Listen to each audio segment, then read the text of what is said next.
ഞാൻ ഇന്ന് പറയാൻ പോണത് എന്താണെന്ന് വെച്ച് കഴിഞ്ഞാൽ മഴ എൻ്റെ ജീവിതത്തിൽ തന്നൊരു പണീനെ കുറിച്ചാണ്. എനിക്ക് സത്യത്തിൽ മഴ ഒരുപാട് ഇഷ്ടമാണ്. മഴക്കാലം, കാറ്റ്, അതേപോലെ ഇടി, മിന്നൽ ഒന്നും പേടിയൊന്നുമില്ല.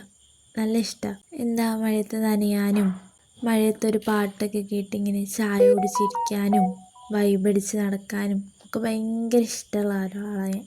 അങ്ങനെ ഈ മഴയൊക്കെ ആസ്വദിച്ച് ഒരു കട്ടൻ ചായയൊക്കെ കുടിച്ച്, ഈ മഴ എന്ന് പറയുന്നത് എൻ്റെ വീട്ടിൽ ആദ്യമായിട്ട് പെയ്ത മഴയാണ്. ആ മഴ ഇങ്ങനെ നോക്കി നിൽക്കാനും അതേപോലെ തന്നെ ചെടികളും അതിൽ നനഞ്ഞൊക്കെ നിൽക്കുന്നതൊക്കെ കാണാൻ എനിക്ക് ഭയങ്കര ഇഷ്ടമാണ്. എനിക്ക് മാത്രമല്ല, ഒട്ടുമിക്ക പേർക്കും നമ്മുടെ വീട്ടിൻ്റെ ചുറ്റുമുള്ള ആ സ്ഥലം മഴയിൽ നടക്കുന്നതും അതേപോലെ തന്നെ ചെറുപ്പത്തിലൊക്കെ വണ്ടി ഓടിച്ച് പഠിക്കുന്നതും സൈക്കിളൊക്കെ ഓടിച്ച് പഠിക്കുന്നതും ഒക്കെ നൊസ്റ്റാൾജിയായിരിക്കും. അതൊന്നുമില്ലെങ്കിലും സ്കൂളിലൊന്നും പോവാതെ മഴയൊക്കെ പെയ്യുന്ന ദിവസങ്ങളിൽ മടി പിടിച്ച് ഒരു പനിയൊക്കെ ഉണ്ടെന്ന് പറഞ്ഞ് പുതപ്പിൻ്റെ ചോട്ടിൽ ഇങ്ങനെ കിടന്നുറങ്ങുന്ന ഒരു ഓർമ്മ, അതെന്ന് പറഞ്ഞ് എല്ലാവരുടെ ജീവിതത്തിലുണ്ടായിട്ടുണ്ടാവും. മഴ എന്ന് പറയുന്നത് നമുക്ക് ഒരുപാട് മെമ്മറീസ് തരുന്നൊരു സംഭവമാണ്. നല്ല വേനൽ കഴിഞ്ഞ് കിട്ടുന്ന മഴയ്ക്ക് പുതിയ ചെടികളൊക്കെ ഉണ്ടാവും. അതേപോലെ ചെടികളൊക്കെ പൂവിടാൻ തുടങ്ങും. അങ്ങനെ ഒരുപാട് പ്രത്യേകതകളുണ്ട് ഈ മഴയ്ക്ക്.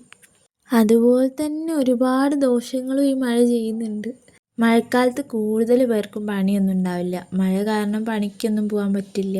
അതേപോലെ തന്നെ ഒരുപാട് ദുരന്തങ്ങളൊക്കെ സംഭവിക്കുന്നുണ്ട്. മലയൊക്കെ ഇടിഞ്ഞു വീഴുക, അതേപോലെ എൻ്റെ വീടിൻ്റെ കെട്ട് ഇടിഞ്ഞു വീണ്, അതായത് മതിൽ എന്ന് പറയും, മതിൽ ഇടിഞ്ഞു വീണ് മൊത്തത്തിൽ ഇടിഞ്ഞു വീണ് പണി കിട്ടി.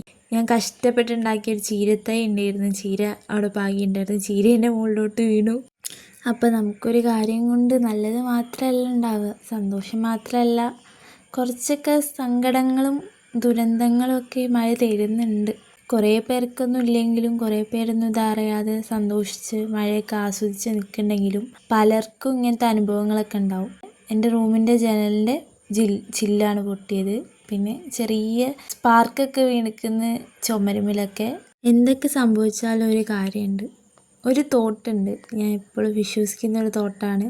അതായത് എന്തൊക്കെ സംഭവിച്ചാലും ഇപ്പോൾ ഈ ഒരു സിറ്റുവേഷൻ എന്ന് പറയുന്നത് ഇതും കടന്നു പോവും. ഒരിക്കലും ഇത് കടന്നു പോകാണ്ടിരിക്കില്ല. സന്തോഷമാണെങ്കിലും സങ്കടമാണെങ്കിലും. അപ്പോൾ ഇതാണ് എൻ്റെ വീടിൻ്റെ അവസ്ഥ. പക്ഷേ ഇങ്ങനത്തെ ഒരു സിറ്റുവേഷൻ നമ്മളെ കൂടെ സപ്പോർട്ട് ചെയ്യാൻ വേണ്ടി ഒരുപാട് പേര് വരും എന്നുള്ളത് എനിക്ക് ഈ ഒരു സിറ്റുവേഷനിൽ നിന്ന് മനസ്സിലായി. നമ്മൾ വിചാരിക്കാത്തവർ വരെ നമ്മളെ സഹായിക്കാൻ വേണ്ടി വരും. എല്ലാവരും സേഫായിട്ടിരിക്കുക. And subscribe also.